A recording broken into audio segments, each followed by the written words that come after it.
నాశనం చేశారని ప్రభుత్వ విప్ బీర్ల ఐలయ్య ఆరోపించారు.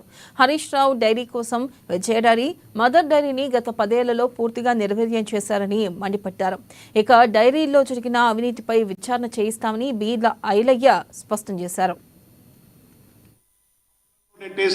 హరీష్ రావు ఆ దొంగ డైరీని పెద్ద ఆరోపణలు వచ్చినాయి. దాని మీద గౌరవ ముఖ్యమంత్రి రేవంత్ రెడ్డి గారు కూడా దర్యాప్తు చేస్తానని చెప్పి మాట ఇచ్చి విజయ డైరీని, మదర్ డైరీని కాపాడుతానని చెప్పి మా రైతులకు భరోసా కల్పించిండు.